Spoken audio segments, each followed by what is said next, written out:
বিতির নামাজে দোয়া কুনুত না জানলে আপনি কোন দোয়া পড়বেন, কোন দোয়া পড়ে আপনি দোয়াই কুনুতের ঘাটতি পূরণ করবেন। দেখেন, বিতির নামাজে দোয়াই কুনুত পড়া এটা কিন্তু ওয়াজিব, আর ওয়াজিব যদি আপনার মিস হয়ে যায় সেখান থেকে কিন্তু সহসিজদা দিতে হয়। যদিও আলেমদের মধ্যে এক্ষেত্রে ইখতিলাফ রয়েছে।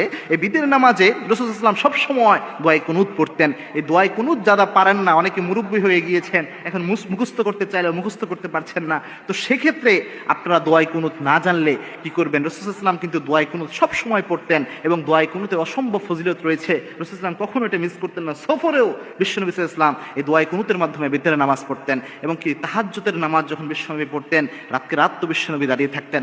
মা আয়েশা সিদ্দিকা রাদিয়াল্লাহু তাআলা আনহা বলছেন, রাসূল সাল্লাল্লাহু আলাইহি ওয়াসাল্লাম তাহাজ্জুদের নামাজে লম্বা সময় নামাজ পড়তেন, রাতের বেলায় এত লম্বা সিজদা বিশ্বনবী দিতেন। আল্লাহর হাবিব সাল্লাল্লাহু আলাইহি ওয়াসাল্লাম যখন দাঁড়িয়ে থাকতেন, মাঝে মাঝে দাঁড়িয়ে থাকতে থাকতে বিশ্বনবী সাল্লাল্লাহু আলাইহি ওয়াসাল্লাম পা ফেটে যেত। আবার বিশ্বনবী সাল্লাল্লাহু আলাইহি ওয়াসাল্লাম এত লম্বা সিজদা দিতেন, লম্বা সিজদায় বিশ্বনবী পড়ে থাকতেন।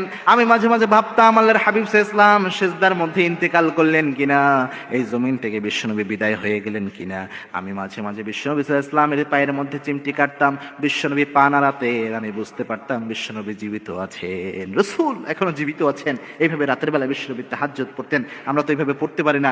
এইভাবে তাহাজ্জুদ পড়ার পরেও যখন বিশ্বনবী আশঙ্কা করতেন ফজর হয়ে যাচ্ছে, ফজরের সময় ঘনিয়ে আসছে, তখন আল্লাহর হাবিব সাল্লাল্লাহু আলাইহি ওয়াসাল্লাম বেতের পরে তার নামাজ শেষ করে দিতেন। সারা রাত যে নামাজ পড়েছেন এটা সমাপ্তি করতেন এই বেতেরের মাধ্যমে। তবু রাসূল সাল্লাল্লাহু আলাইহি ওয়াসাল্লাম কখনোই বেতেরের নামাজ ছাড়তেন না। এই বেতেরের নামাজ যদি আপনি পড়েন সেক্ষেত্রে তো দোয়া কুনুত লাগেই। এই দোয়া কুনুত যদি আপনার মুখস্থ না থাকে সেক্ষেত্রে কি করবেন? ইমাম নববী রাহিমাহুল্লাহ তিনি তার আজকার যে গ্রন্থটা রয়েছে এটার 50 নম্বর পৃষ্ঠায় একটা সমাধান দিয়েছেন। এছাড়াও শাইখ বিন বাস রাহিমাহুল্লাহ তিনিও একটা সমাধান দিয়েছেন, যেটা আল্লাহর হাবিব সাল্লাল্লাহু আলাইহি ওয়াসাল্লামের বিভিন্ন হাদিস থেকে, হাদিসের আলোকে তারা এই ফতোয়াটা ইস্তেমবাদ করেছেন। তাদের মতে তারা বলেছেন যে এই যে বিতরের নামাজে যে দোয়া কুনুত, এটা যেহেতু আল্লাহর কাছে চাওয়ার একটা দোয়া এবং আল্লাহর কাছে মাফ চাওয়ার দোয়া, সেক্ষেত্রে এটা যদি কারো মুখস্থ না থাকে, যে কোনো দোয়া সে যদি পড়ে ফেলে তাহলে হয়ে যাবে। তবে দুইটা সমাধান সৌদি আরবের বিভিন্ন স্কলাররা দিয়ে থাকেন, তবে সবাই না এটা দেয় না, কিছু স্কলাররা দিয়ে থাকেন।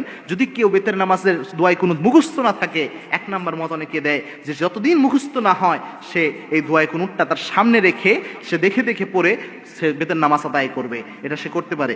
কিছু কিছু স্কলার এটা বলেছেন, আবার অনেকে আপত্তিও জানিয়েছেন। আর কিছু কিছু স্কলাররা বলেছেন যাদের মুখস্থ হয় না তারা যেটা করবে, তারা অন্যান্য দোয়া পড়তে পারে, যেমন রব্বানা আতিনা ফিদ দুনিয়া হাসানা ওয়া ফিল আখিরাতি হাসানা ওয়া কিনা আযাবান নার। এই যে দোয়াগুলো রয়েছে, রব্বানা হাবলানা মিন আজওয়াজিনা, এই দোয়া নয়, যেগুলো দোয়াগুলো আপনার রয়েছে দুনিয়া আখিরাতের কল্যাণের জন্য, আল্লাহর কাছে মাপ চাওয়ার জন্য, এবং কি যে দোয়াগুলোর মাধ্যমে আল্লাহ রাব্বুল আলামিন আপনার গুনাহ মাফের ঘোষণা দিয়েছেন, এই যে কোনো দোয়া আপনি পড়তে পারেন। এই দোয়াগুলো যদি আপনি পড়তে পারেন আল্লাহ রাব্বুল আলামিন কিছুটা হলেও ফজিলত দান করবেন। তবে মনে রাখবেন, বেতের নামাজে দোয়া কুনুত পড়া এটাই হচ্ছে সুন্নত। আপনি দোয়ায় কুনুত পড়বেন, এটা রাসূলের দেওয়া পদ্ধতি। সুতরাং যে কোনো মূল্যেই আপনার আমার উচিত হচ্ছে দোয়ায় কুনুতটা মুখস্থ করা। আমরা তো হাজার জিনিস মুখস্থ রাখতে পারি, এই ছোট্ট দোয়া আমরা যদি বারবার পড়তে থাকি প্রতিদিন, অবশ্যই এটা মুখস্থ করা সম্ভব। আমরা দুনিয়ায় চলার জন্য কত রকমের জিনিস মুখস্থ করি, অথচ এই ছোট্ট যেগুলো নিড আমাদের নামাজ পড়ার জন্য, এগুলো আমরা মুখস্থ করতে পারি না। আল্লাহ রাব্বুল আলামিন এই জিনিসগুলো বুঝার তৌফিক আমাদের দান করুন। আল্লাহুম্মা আমিন।